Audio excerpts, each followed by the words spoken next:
So I didn't have a staff. I was the person that opened the office. I was the person that tidied the office. I was the person that spoke to the customers. I was the person that closed the office at the end of the You day. were- I focused on building a reputation of properly delivering on the things I promised. The biggest challenge we've had doing business in Jos is the mindset of the people.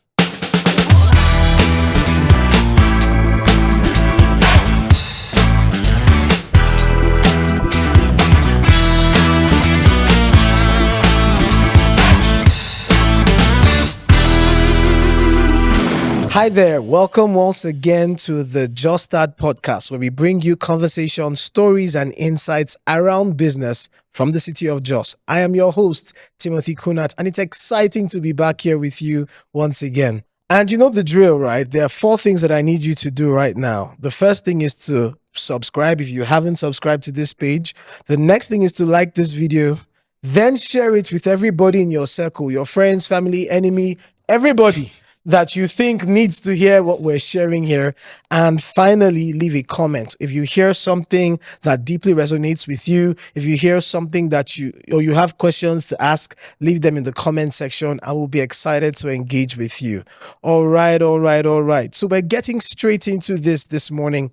Our guest for the day is someone that is very important in the tech conversations here in Jos City here in Plateau State.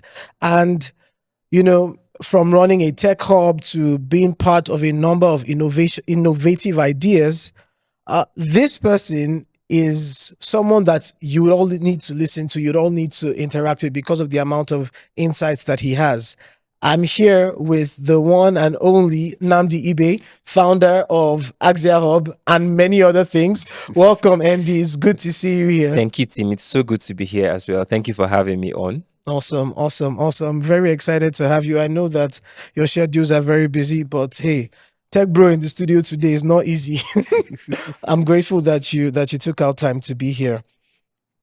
So I know that there are people who know Axia, Yeah. and there are people who don't. Yeah. So you're going to talk about Axia a little bit and just give people an overview of that. So I'd like to hear you talk about Axia. Hey, feel free to sell yourself if you want to.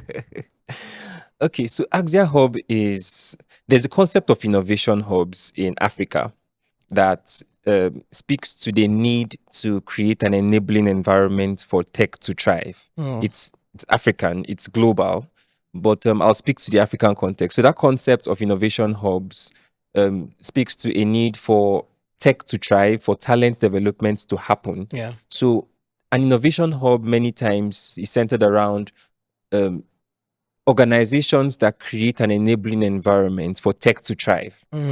By tech to thrive, you're talking about talent development, you're talking about products, you're talking about startups, you're talking about initiatives and programs that encourage the tech ecosystem to grow and the tech economy of a geographical location to grow. So Axia Hub is centered around that need. So Axia Hub normally, how people relate to Axia Hub and what actually it is that Axia Hub is a value-driven innovation hub. So we're an innovation hub that is centered around creating value to society through our products, through our initiatives, through our different expressions. Yeah. Awesome. You know, every time people ask me about Jos as a city and Plateau State as a whole, they ask me things like, "Oh, so what are like the industries or fields that have a lot of prospects in the city?" And whenever I mention tech, everybody goes, "Tech? Like you? I mean, you can't be serious. There's a thriving tech community in Jos. You know, I get that thing a lot, and Yeah. I'm like, what do you mean by that? You know, there is, you know, so how would you I'd like you to talk about the tech ecosystem here in Plateau State, especially because you're in there, you have insights, and a lot of people out there don't even understand that tech is actually growing faster than you can actually imagine here in this state. So I'd like you to talk about that. So if I'm to talk about the tech ecosystem in Jos, there's a lot of areas I can speak to. Okay, first of all, Jos is known to be one of the highest producers of tech talent. Wow. It's not something that is just starting. It's something that has been there for a long while. Now, a lot of tech talent has been produced in Jos, and many times there's been this situation where people have noticed that once the tech talent is produced, they head towards the direction of Lagos, the Abujas, and all of that. Typical. So one of the last some years ago, I was in Lagos for it's an engagement, and I discovered that even most of the innovation hubs there, when they heard I was from Jos, they were excited. Like there's a lot of people working for us that are from Jos. So Jos has been known for that tech talent pipeline production. And apart from just the talent aspect, there's been products. There are quite a lot of products that you're hearing about in society that were actually created from Jos, that started Wow. from Jos. Wow. Yes. So there's also the aspect where a lot of remote workers are in Jos. We run a co-working space. So I can tell you for sure because I see them every day. I get to sometimes I walk into the co-working space and I see a lot of young technocrats who are running amazing startups. And then I have a lot of friends who are running startups that generate hundreds of millions. Literally from this Jos. city. Their head office is in Jos, but the communities they serve are not in Jos. So Wow. probably there needs to be a lot of representation of the city, and most of these startups need to reference back that this is where they are operating from and all of that. Yeah. But Jos is doing a lot, and but lately there's been a lot of work around building a community and telling the story of trust, because we live in a time where storytelling is very important. Very true. So probably then things like this are really Yeah, welcome. So when I heard about this amazing podcast, I felt it was a great opportunity because it tells the story of a city that has been doing a lot and needs to tell its story better. Yeah. Actually, you're so correct, because at the heart of this podcast, one of the things that I was hoping to achieve, or that I aim to achieve, is actually to begin to tell the stories that are of people, entrepreneurs, enterprise, businesses within the city. People are actually doing a lot of things here, but a lot of people do not know because there's not a lot of representation. People are not talking about it as much as they should, right? And now I'm hearing from you for the first time that there are many big solutions within the tech space that have actually even come from here. One of the things I've also noticed is that there's a growing number of digital nomads in the city, and you've just referenced that to, from the number of people that are coming to the Axia co-work space, right? And Just is calm, Just is quiet, light is good. So so at least it's better than in many cities. So low key, a lot of guys are coming, a lot of people are coming, moving to just come and run their digital businesses from here. But it's exciting to actually know that there's a lot that is happening here with respect to tech. Let's go to, I'd like to know what your journey was or is, right? Of course, to be doing tech, you probably studied something computer related in school. But between then and now, what was the build up like between that time and now, into now maturing to Axia and all the other things that you're currently sitting on? Okay, for me, my background is in computer science. I studied computer science at my undergraduate level and also up to my MSc level. So the idea, I started out working remotely. I think that's my last remote engagement was in 2018. So I worked remotely for some firms in different parts of the world, but I always knew that I had a need to meet, and I saw a vacuum. I discovered something in a couple of my travels. I discovered that there was a culture that was beginning to become a norm. There was something that was becoming a norm where you had people who were talented, but who lacked the core values required to thrive in a workspace. How do you mean by that? So skill is not enough. Skill is not enough. It's easy to get skill. It's easy to study online. It's easy to learn a skill. But there are certain, I don't want to call them soft skills, but there are certain core skills required by organizations for you to be able to work properly. Sometimes your skill is not enough. Things like your culture, your attitude to work, your mindset, your character, and all of those things. So it started with just okay, let's build a technologist that we can send across the world and can be the full package. And let's build a technologist that learns tech in the right way, that just doesn't learn tech because of the monetary promise, but lends tech in a way that positions them to create proper value.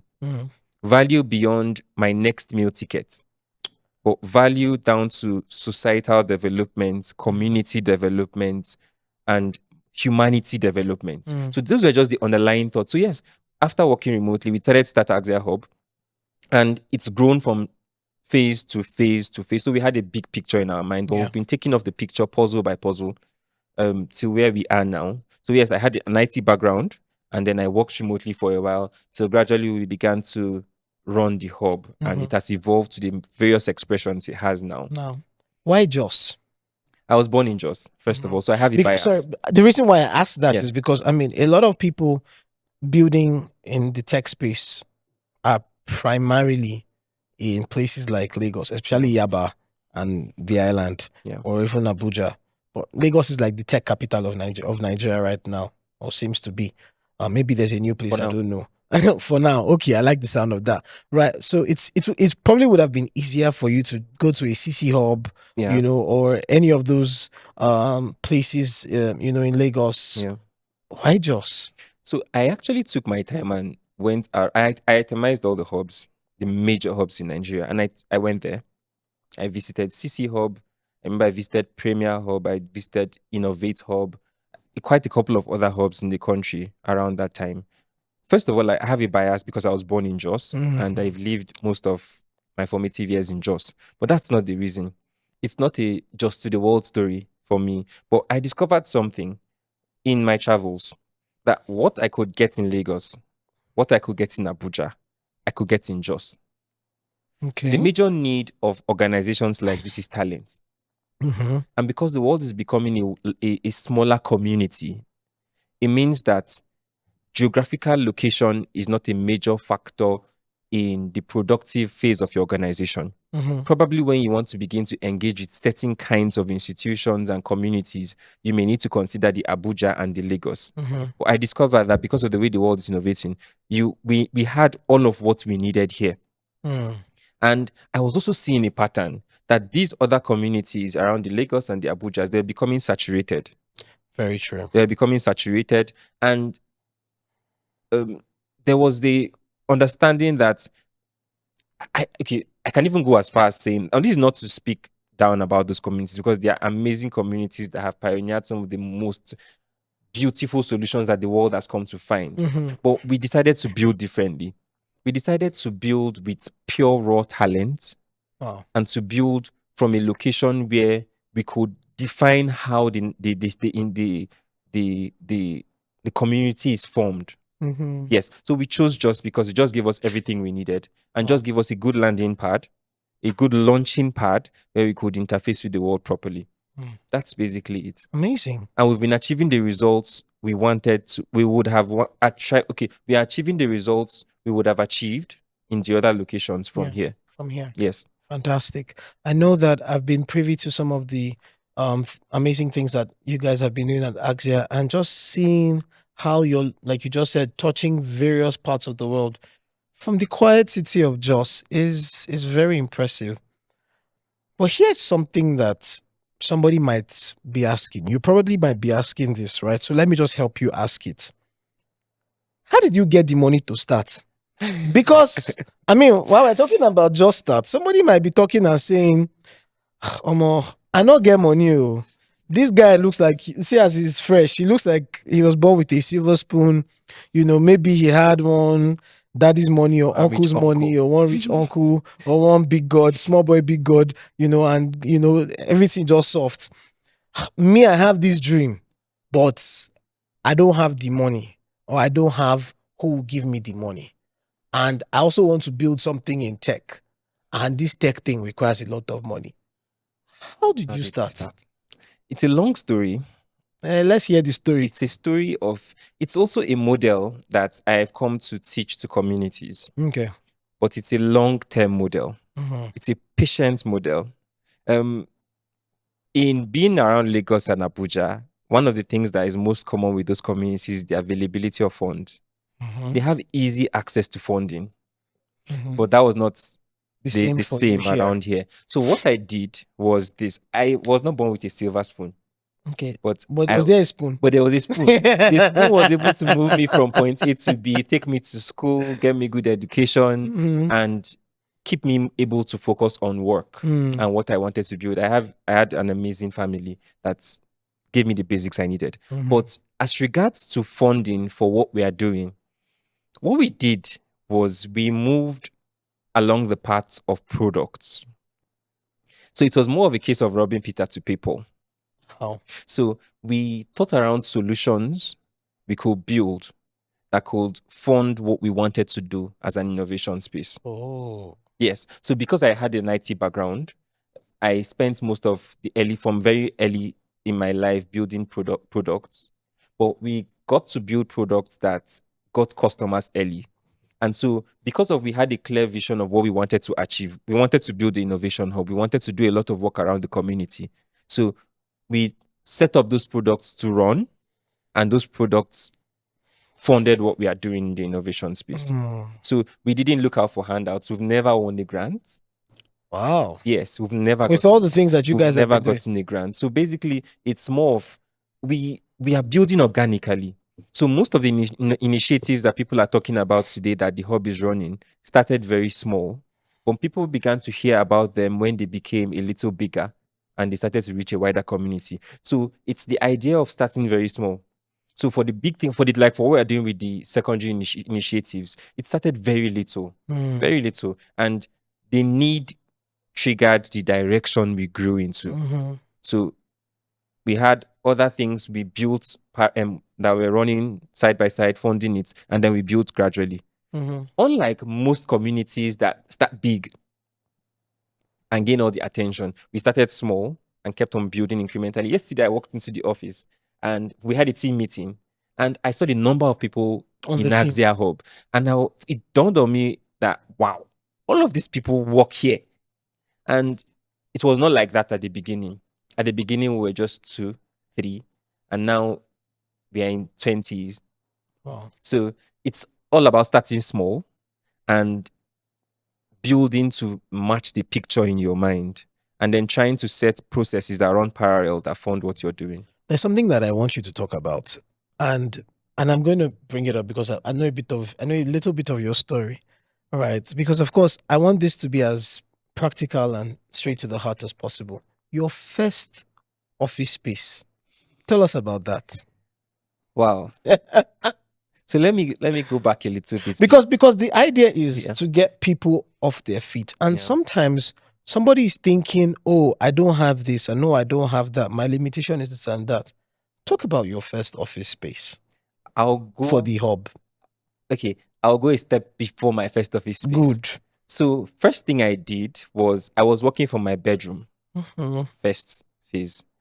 Then I got to a point where I was no longer comfortable working From your from bed. my bedroom. I had a friend, AY. I like to mention his name to give him that, because from my bedroom, I moved to his space. He was a graphics designer, one of the best around now. That was a long time back. And I moved to his space and he gave me a table and a chair In his space. in his space, in his office. And I kept working from there for about a year plus. And I Wow. was just showing up like his staff, but I was building stuff. You were building your own I was thing, building my own things, showing up in his space. Then after that phase, I moved back home. I set up a home office again, but this time with power, a little more comfortable. Then after that, I got to a point where I began to interface with customers a lot more. And customers will ask you, where's your office? Where's your office? Of course. And he was also growing. I was also growing. So at that point, it felt like it was conflicting businesses. Though he was in the creative area Yeah. and I was in the software aspect. Yeah. So I discovered that I needed a physical location. So I didn't have the funds for it. I remember one of my friends, Oscar, called me one day and said, "Hi Andy, there is this space in my building.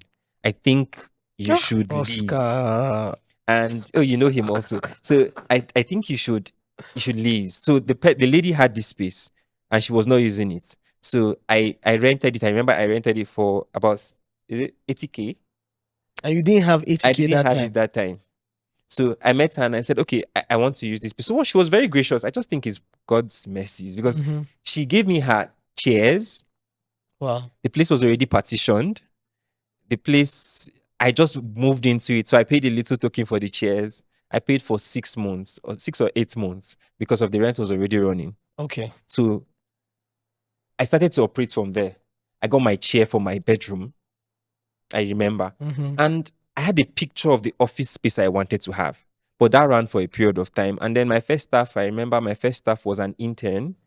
My neighbor at home, one of my neighbors he was in 200 level at that time. He just wanted to be in tech. And then when he moved to 300 level, he came to intern. So I didn't have a staff. I was the person that opened the office. I was the person that tidied the office. I was the person that spoke to the customers. I was the person that closed the office at the end of the You day. were I was everything. everything. The only thing that made me sound corporate was a letterhead and a business name. Yes, so I tried to get those parts and I was interfacing properly and I focused on building a reputation of properly delivering on the things I promised. I didn't have it. Even till today, Axia Hub doesn't have a signboard. Yeah, so maybe it's just the culture that stuck to my mind. There's no That's signboard. actually true. So everybody who comes to the space comes there because they know about us online or they heard about us. So we've been building in that pattern. So after that point, I got most of my initial staff were volunteers because we didn't even have the money to pay them. To pay staff. Yes. So one of my friends may say, oh, I have this young lady that I want you to engage, keep busy. Can she sit in your front desk? And that's how we kept on operating until the space became, we had some challenges with the space and the owner of the space wanted to use the space. And that's how Oscar came into the picture again. My friend Oscar has been very critical. And he told me about another space. And then I checked out this space. And I don't have this kind of money for this kind of space. It was like, let me say, 8 times the size of where you were before. Where I was leasing, not where I was even renting. So I was the person was subletting it to you. So when I saw it, I was like, I know we don't have this kind of funds for this kind of place. And then I attended a program, and in that program, the speaker had spoken about how to take big steps in faith.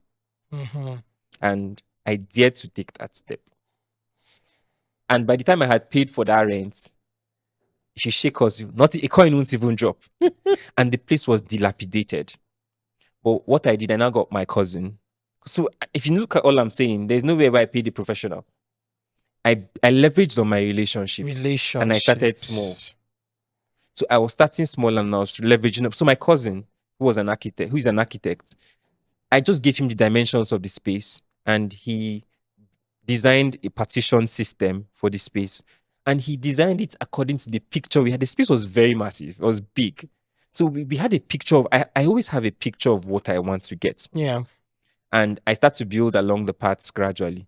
So while we didn't even have the funds to pay for the rent, I asked him to design the plan for a picture of an ideal space that had a quiet room, that had an innovation space, that had a kitchenette, that had an office, had workstations, according to the vision we had. So it took us about 1.5 years or 2 years to get there, to fully get to where we are in that space. So we're building gradually. Today we get a chair. Today we build this partition. Today we paint this aspect. Today we did this. So it just made that I couldn't pay attention to a lot of other things So we're doing nice stuff, but we're building gradually. Yeah. Till we've now moved to a third space that we have and that people have come to be wow.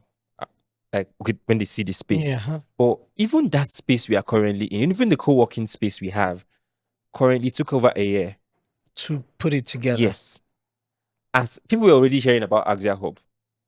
But because of we're running a lot of things at the same time and we're running organically, we're building it one step at a time.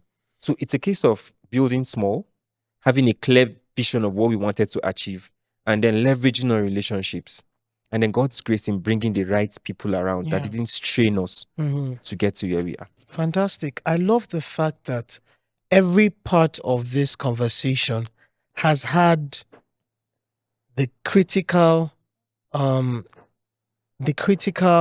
presence of various individuals. Yeah.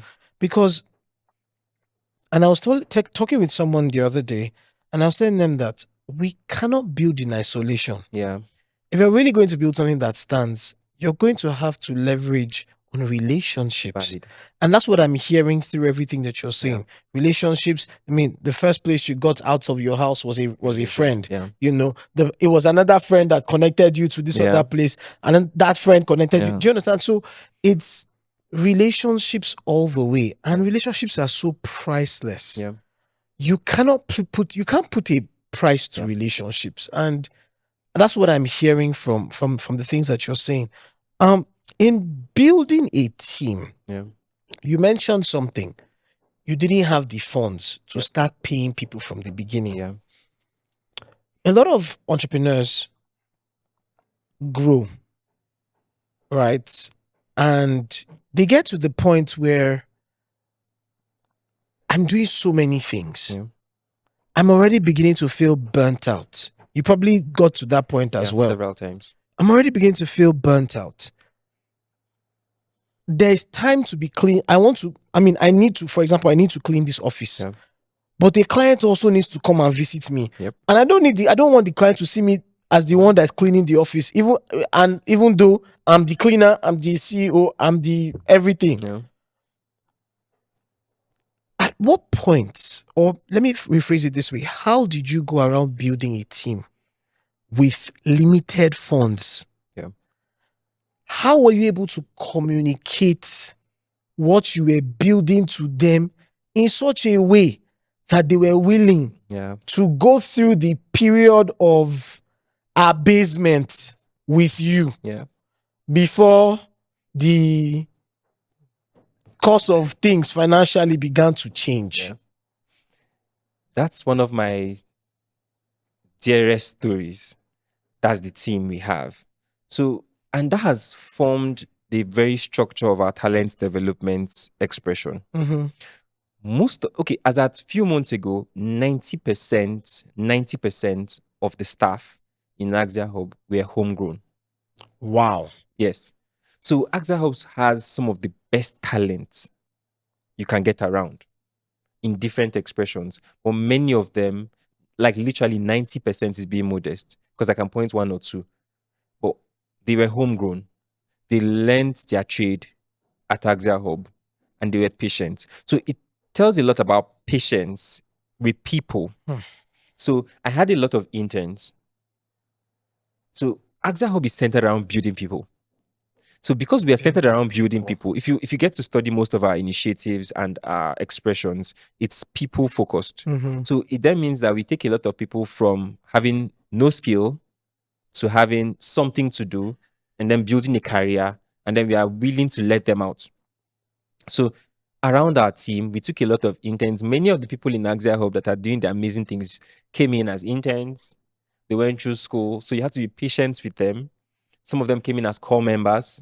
Some of them were just people who my friends said, oh, I have this friend, I have this guy, I have this family member who is not doing anything or is having these challenges. Can you take them in?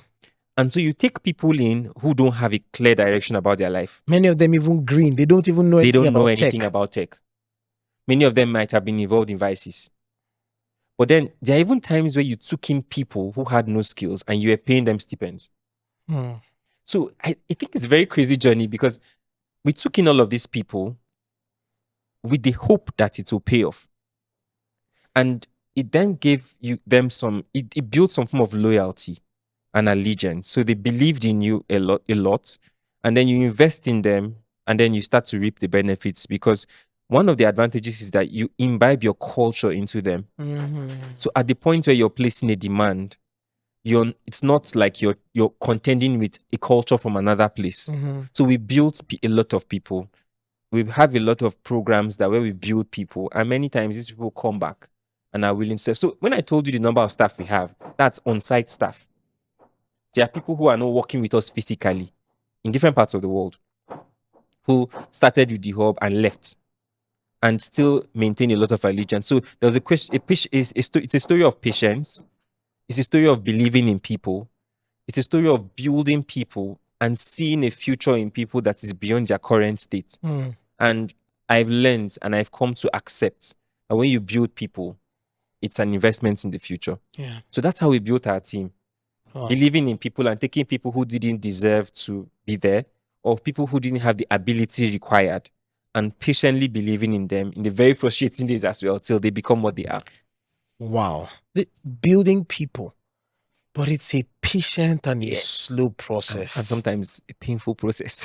Talk about some of the pains. What were some of the most painful parts of this process? Raising up a team Yeah. of people, many of them without the requisite background that was needed to build what was in your mind and in your heart. You see, this process has changed me. It has changed me because I've come to see human beings differently. And it has also changed the way we approach our vision. It has made me realize that nothing is permanent. And even while you're investing in people, you have to keep a part of your mind that reminds you that these people will go at some point. And then there are some of them that will not go. Some of them will spend some time, some will spend longer times. Now, around that part, human beings have expectations. When you put XYZ into this place, you'll be expecting ABC.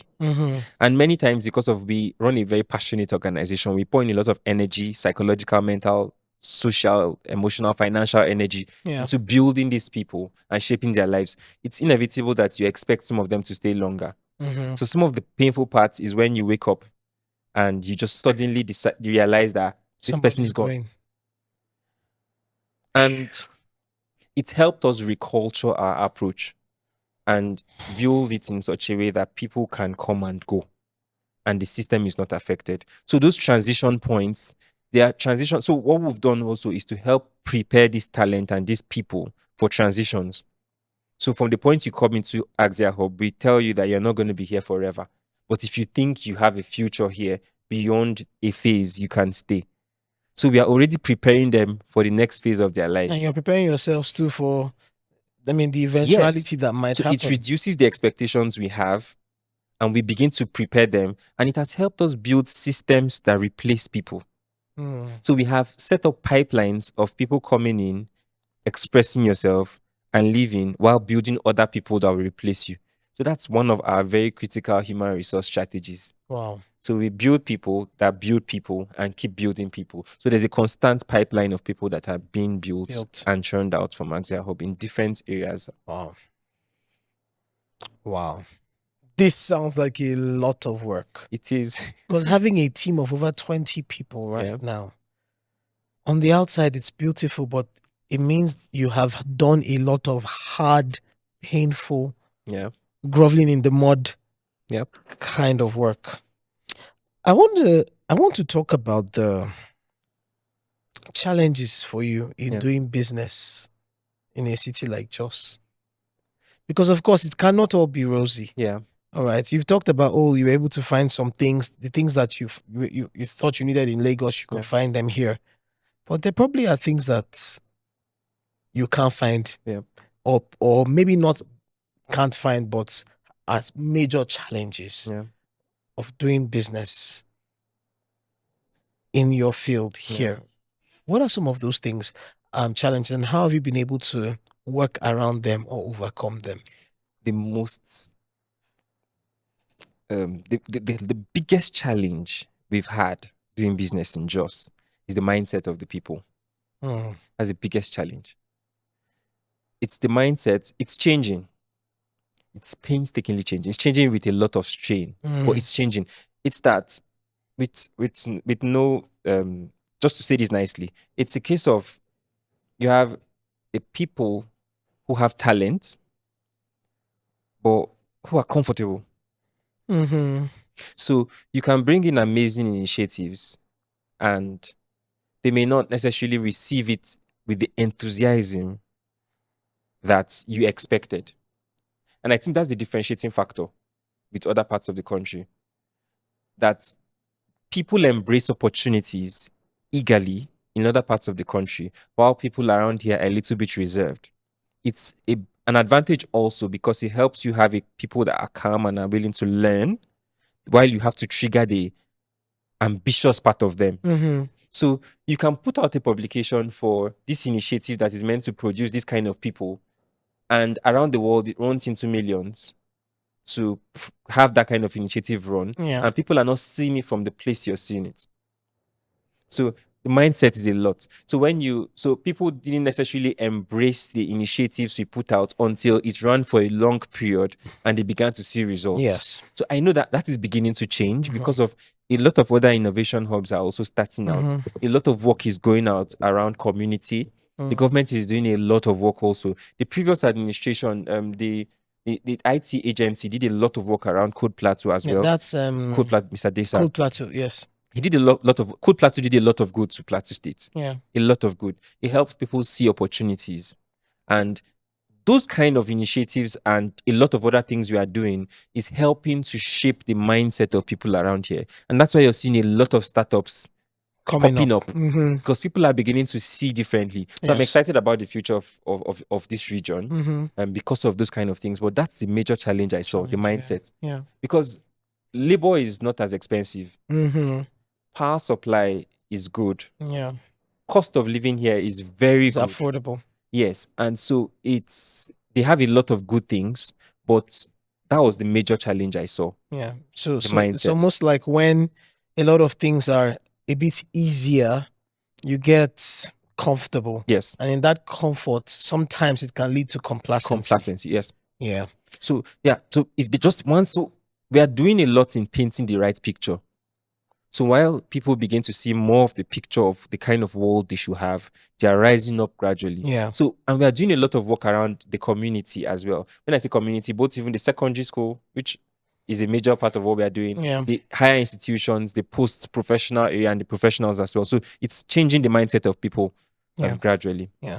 This thing you said about mindset is so true because so I run, I'm co-founder of Itzinia Jos, and Itzinia is basically focused on providing and equipping people with the necessary tools and trainings to grow, thrive, and establish businesses, right? Startups and all of that. And you know, when we started off the franchise here, initially we thought, okay, it should go this and this and that because of course we've had case studies in places like Lagos, Abuja, and all of that. And then just realized that it's not really going as fast as we thought it was Yeah. going to go. So we had to go back to the drawing board to say, okay, what's happening? What's the strategy? And then we realize there's a slow adoption to certain kinds of things that is happening here, and it comes also because, like you mentioned, the fact that people are comfortable. A lot of people are comfortable, but in the midst of that, you're also seeing people who are like, Yeah. I'm willing to take, I'm willing Yeah. to build, I'm willing Yeah. to. So it's not like we've not had. I'm just saying that the response has not been as quick. Yeah. And that's also, of course, not to sound harsh or anything, but that's also maybe that's also a direct byproduct of some of the past experiences that have happened here. Yeah. And the people basically coming out of some of everybody here coming out from some of those negative days into the bright Yeah. future. So of course it will not be a smooth sail, Yeah. but things are changing, Things are things are changing. getting better, and it's exciting to Yes. see. You talked about the Axia Tech Challenge, Yeah. and I've seen it on TV, and I think on the papers too, especially the last one. I was talking with my neighbor's son some weeks ago, and somehow we mentioned tech. And he was telling me, oh, that Axia Tech Challenge. And he was talking about it so enthusiastically. And I realized that a lot of children whose schools have been part of the challenge in one way or the other are excited about it. Right. And it's almost like it's a new lease of life to Yeah. young children, primary school, secondary school students, especially within that GS2, GS3, Yeah. SS1 range. I'd like to talk about that a little bit. Okay, so that initiative is a very calculated initiative with an agenda. Now, we discovered that it's easier to build when you have people who are not set in their ways. Now, so what we are doing with the Axia Tech Challenge is that we saw the future and we are choosing to shape the future from today. Wow. So we have a group of people in secondary schools who can give us 3, 4 year, 5 years of their life in that controlled environment. Mm-hmm. And we decided that we are going to help them see the future today and prepare them for that future. Yeah. So we are introducing them to technologies that are obtainable across the world in little chunks, little bits and pieces, because these people are very creative. Mm-hmm. So we give them a little bit and they run with it. Yeah. So we started with a competition. The competition, the core of Axia Tech Challenge is the competition model, Yeah. but that's not the goal. The competition is targeted at the particular mind, at the mindset of the group of people we are serving. So the goal is to trigger innovation, and we are doing that. A lot of schools have invited us to set up tech clubs that we are not running, but we set up the model that they run with. And we continue giving them support beyond the competition. So the competition is an opportunity for us to appraise the progress that they've done, they've attained in a period of time. Yeah. So a lot of schools are beginning to think around drone technology, software Wow. engineering, Wow. AI, robotics, and they look forward to an opportunity where they can come to showcase these new ventures they've gotten involved in. So there are certain schools where we physically have to visit and help facilitate and jumpstart them on these processes. And then there are certain schools who are already on the processes and we guide them along the path that they should be on. So Axia Tech Challenge opens up the mind of these children to the possibilities. Some weeks ago, I was speaking to one of the, the, the, the students from St. Paul's Academy that came third in one of the editions, and they're in the US now on a scholarship. And I was speaking Wow. to them, yes. And I was speaking to them, and they were telling me how excited they were that they participated in the ATC, because when they went to the US, they began to see some of the conversations we're already having with them. From here in Yes. Jos. They're already having those conversations, and while they are in other maybe health related ventures, other courses, they are pursuing an active career in tech, and that was because of Axia Tech Challenge, and they are coming back. And then also they are setting because of the model of Axia Tech Challenge is that after the competition, we take in some of these students and incubate them for a period of time and give them the requirements they need to become relevant in the ecosystem. And some of them are having a new lease of life. So while there's a model running in these schools, these students are also coming out and having the opportunity to interface with the things that they hear about on TV. So it's a full picture that is aimed at the future, Beautiful. building these people to have the relevance they should and have the impact. And it's having ripple effects because it's ultimately reducing vices. Yes. It's helping these students see the possibility of a future that probably their institutions didn't give them. So there's a lot from there. Awesome. Awesome. I'm really excited about this shaping the future Yeah. because it means that because of the Axia Tech Challenge and many other, programs and Yeah. activities that are happening in the tech space in Jos, in another 5-10 years, we will probably be training some of the best brains Yeah. in this industry in the entire continent. Yeah. And It's already happening. It's beautiful. It's already happening. Beautiful. It's exciting to see. Yeah. Exciting to see. So it's almost like when you were definitely when you were starting this journey Yeah. many years ago, you didn't see the tech challenge happening, right? Yes. Was it part of the things you had envisioned? So it's a response to what we face on the way.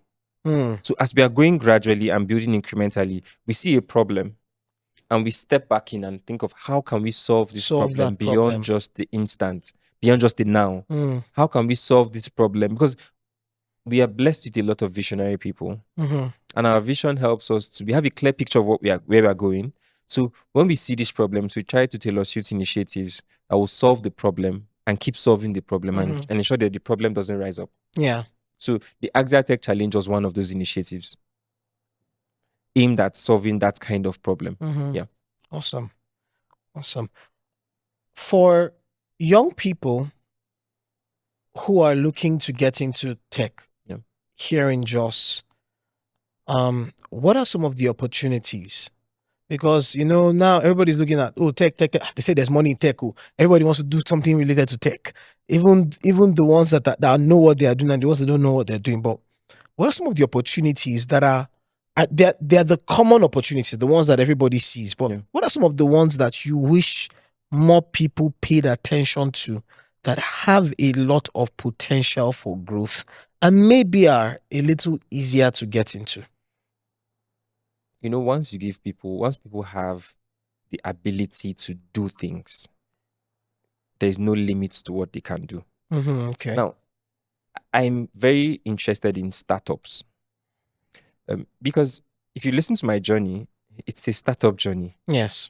And beyond just talking about particular opportunities and skill sets people need to have, the entire startup journey transforms a human being from what they were to what they should be. All the stories I've told you had their contribution to shaping me into what I am and still what I will be. So this location has a lot of opportunities in agric, in mining, in commerce, in In a lot tourism. of opportunities. And I desire that people around here beginning to get into tech should begin to think startup, business over just skill. While you get the skill, there's one of the best formative processes a man can experience is the process of taking something and creating it, especially a business. Yeah. And starting small. So to answer your question, I would really love that people pay attention to startups beyond just having a skill that will put some money in their pockets. Because there's a lot of opportunities around that here. So the startup space, which that's one of the reasons I love what you're doing with Itinia, because you're basically taking these people and giving them the ability to grow businesses. Yeah. So if people can focus a lot on that, there's more gain than just having a skill. Yeah. The skill is good. It's Skill one is side. good.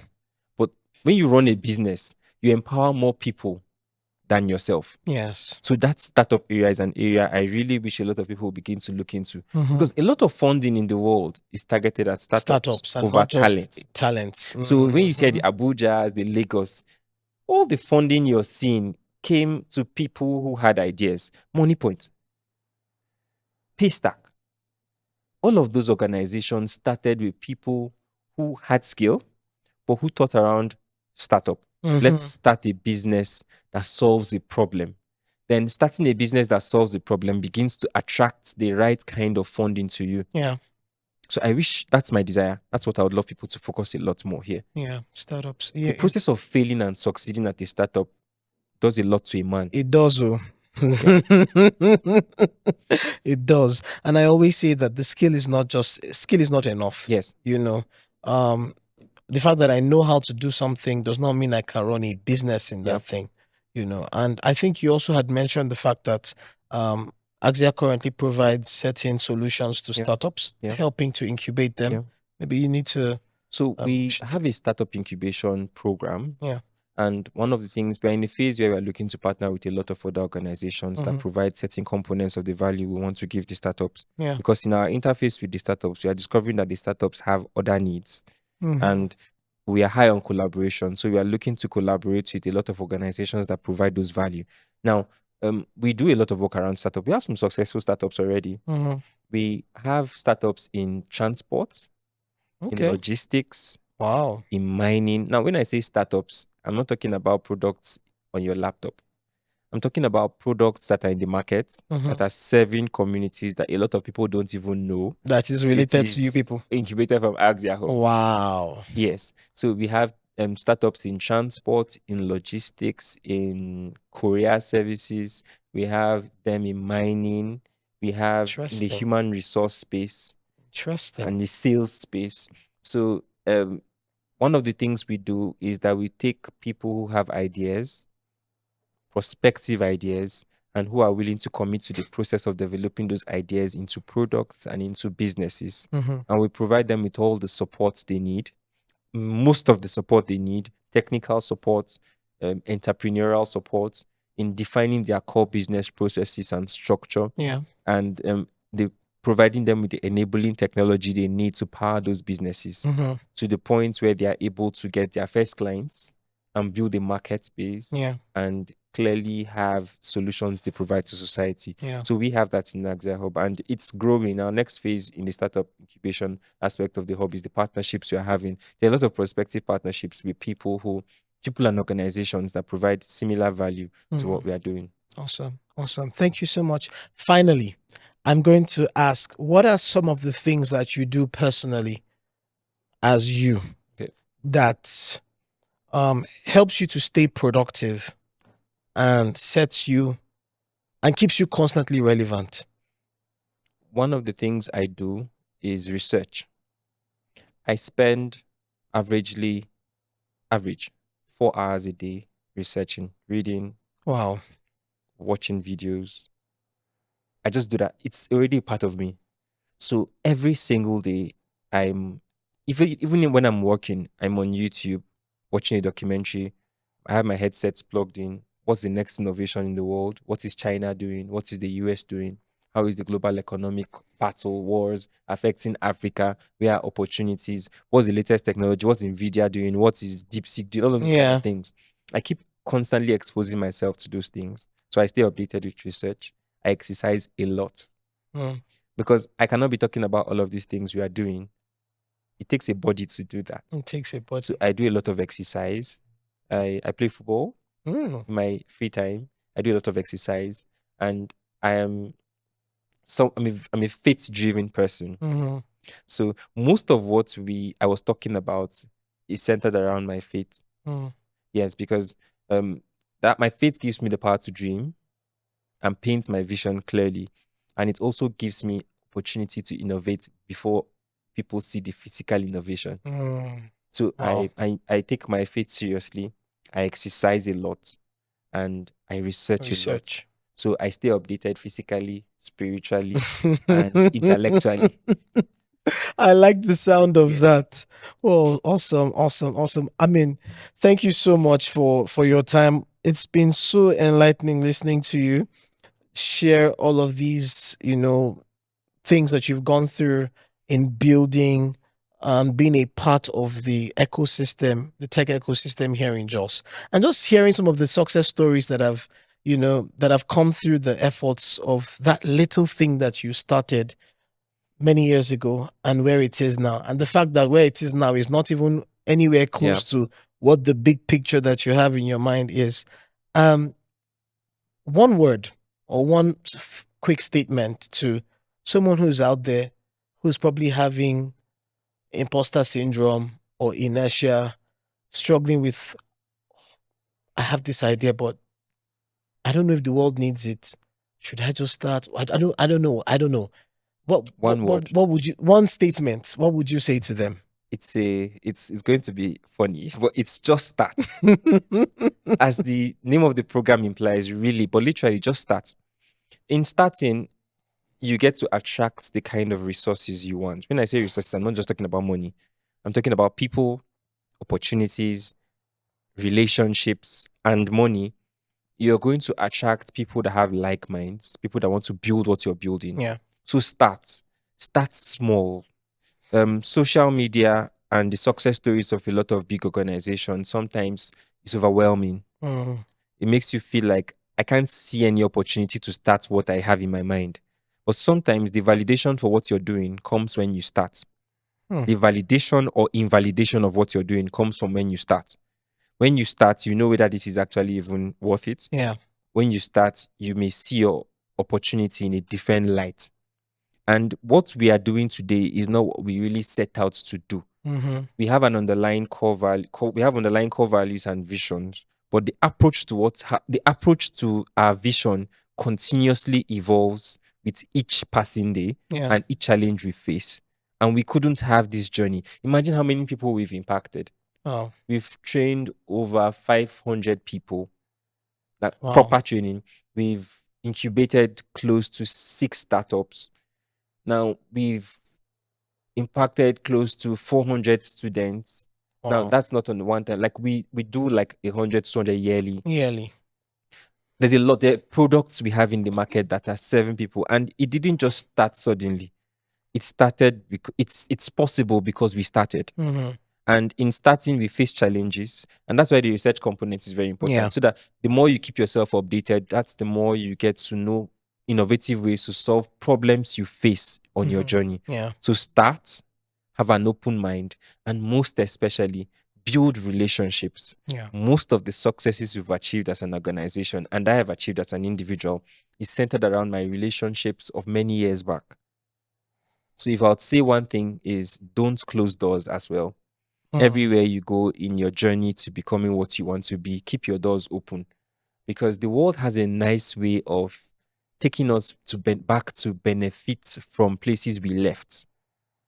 So leave those places better than you met them and just start, and everything that you need will meet you along the way. Awesome.